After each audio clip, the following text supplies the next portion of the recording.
So I'm up here near the top of Mt Sagamook, New Brunswick, next door to Mt Carleton. I'm not on the very peak because it's raging winds up there today, and I got to get in the woods so you can actually hear me talk. And it's nice here, and I'm low on time, so the summit's got to wait for a different time, this winter hopefully. I want to show boards I build. This one, I brought two boards up the hill with me, up the mountain. And these are directional tree charging boards. This one's a 152. It's got a wider nose than tail. It's a mid-wide, more on the wide side. It's about 26.8 for the width. And I can't remember exactly the tail, but it's roughly about an inch more narrow in the tail than the nose. There's mellow camber, hardly a pinch of it, with just a little bit of early rise in the nose and the tail, a bigger nose, and just a small radius to a flat exit. So these boards also have a tighter side cut on them. And I try to use as much natural materials as I can. We're basically just down to the base. It's a sintered base. Pardon the mess, it doesn't have a finish on it. These boards are rough right now.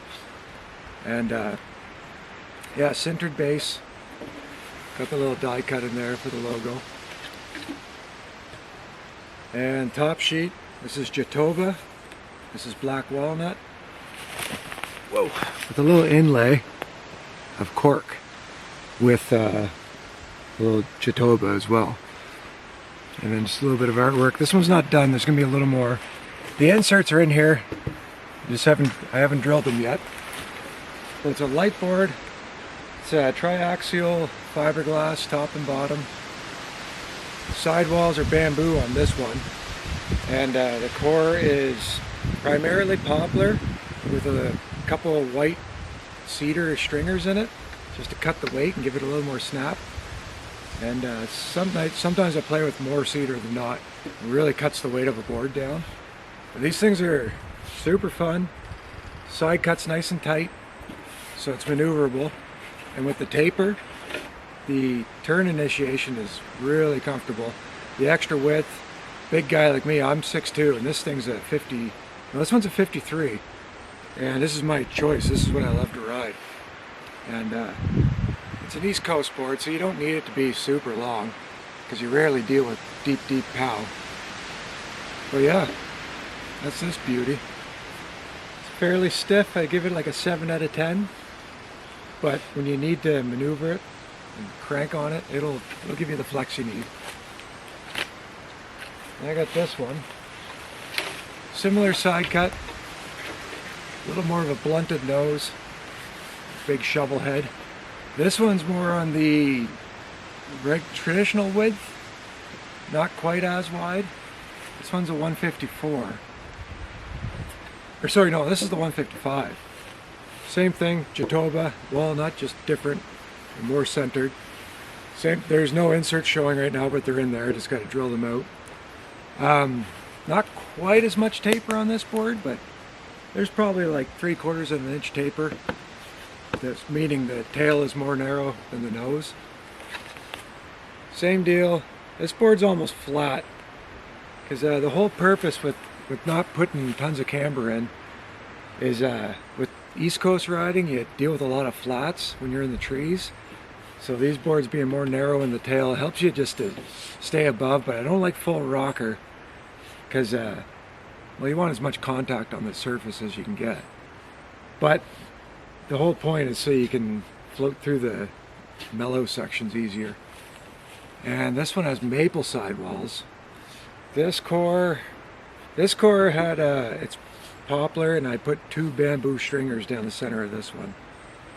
Some of my boards have this one actually has Kevlar in the nose, but this much just to reinforce this, because I don't like chattery floppy noses. You see that a lot with directionals.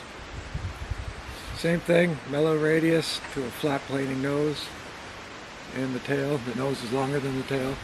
These are directional chargers, but you can still hit jumps with them and get rad. the whole point, I want my boards to feel like an old school skateboard in the woods. So these are just two out of the many shapes and sizes, and they're all funky. Each board's one of a kind. I'll keep putting up more videos showing my all the boards. For now, they're just black centered bases with the die cut, little mountain in there. Again, pardon the messiness. Still needs base grind in it too.